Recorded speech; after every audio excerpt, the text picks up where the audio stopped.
Okay, so I need to finish off the seam below the zipper.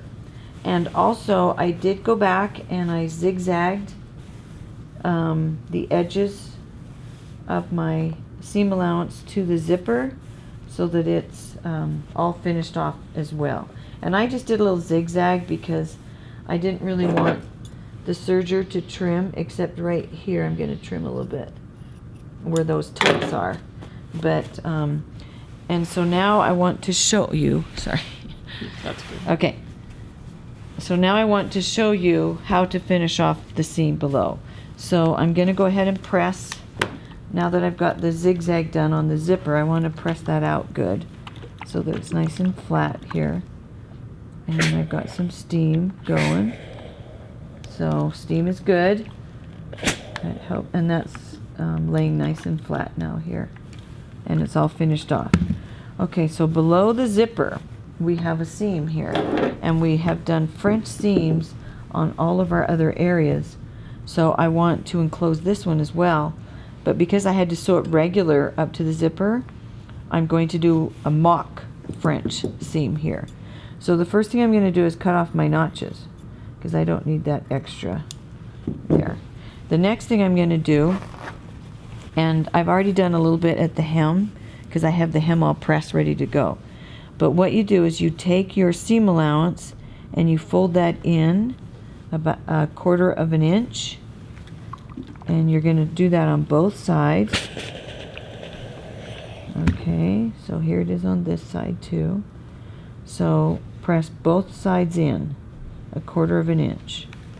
And I find that, or you can even press it halfway in because it's pretty close to the same measurement. Now when I get up here, because my seam has been,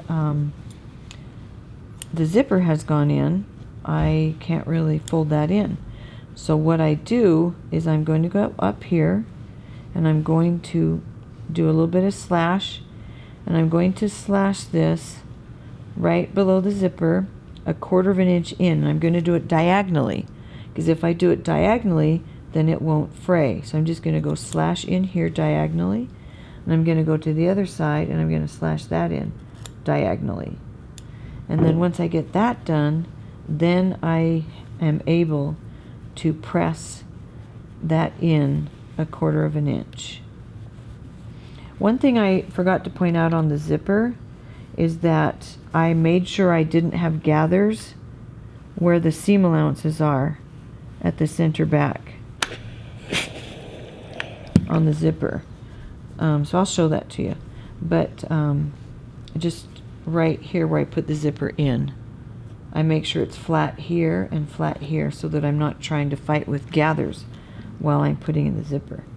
Okay, so here's my 1/4 inch on this side, and there it is on that side. Okay, and because I've clipped it in, I can do that. Now I'm going to take both of those folded edges and I'm going to bring them together. Okay, now I'm going to have to clip in a little bit further, but I try not to clip closer than an 1/8. I just feel like it makes it too unstable. But if I do diagonally, and be careful, don't clip your dress, but when I do that, then I can now stitch those folded edges together, and I'll turn it to one side. So I've got it pressed. So let's go down here and put those folded edges together. Okay, and then I'm going to pin those. So I'll grab some pins here. And I can actually take it off of here now. It's a little easier now to take it off and fold them together. So I've got those edges pinned together here where I folded the seam allowance in.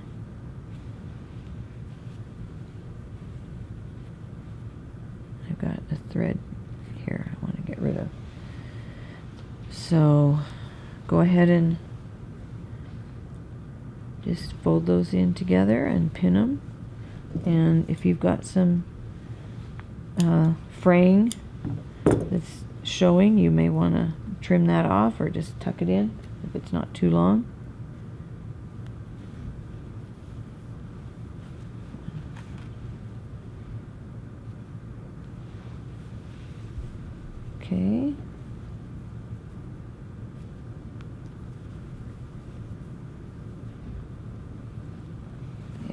got some fraying here that's kind of long. I want to get rid of that so that it's not going to poke out of the seam. So a French seam is a self-enclosed seam, so there's no raw edges, so it really makes a nice touch to your little dress or on a light to medium weight fabric. Gives it a little higher quality. Okay, so now I've got this, so now I'm just going to go ahead and sew along that edge. Okay, I am ready to go ahead and sew these folded edges together. So you do see this stitching on a mock French. Oh, I'm on zigzag. That's not good. Okay, there we go. So you do see this little stitching on the edge, but it does keep the edges folded in. So it's still self-enclosed.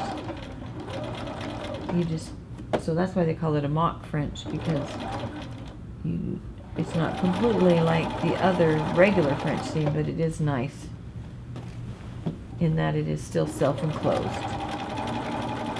Okay, just sew like a 1/16 of an inch away from the edge. And I just keep my folded edges at the middle line, or at the presser foot, or just before that middle line. And then I can see that I'm about a 1/16 inch away.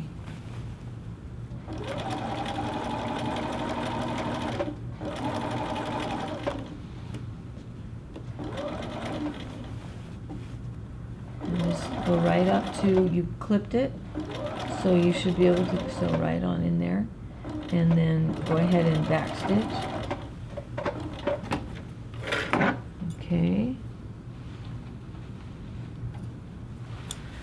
Alright, so now I've got that done, and now I can just press this to one side, and then this will kind of fold over top, and I've got that nice seam finished here.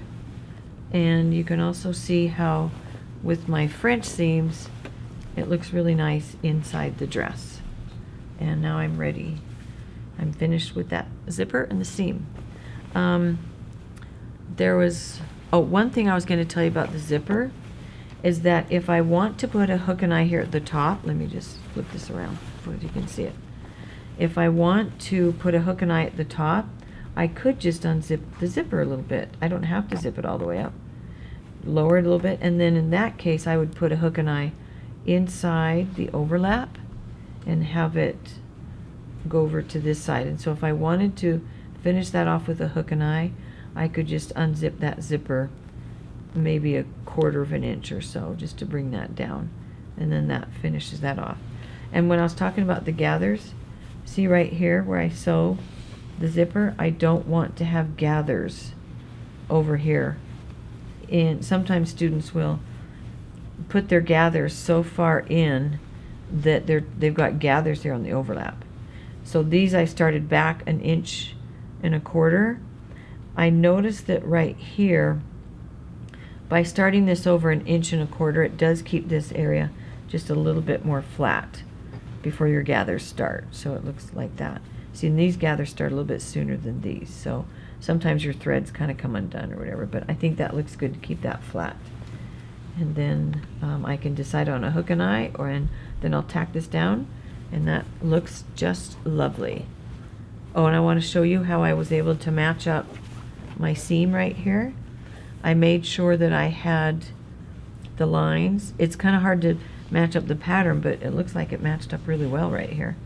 And I just made sure that the stripe going across matched up by matching up the notches. So that looks great.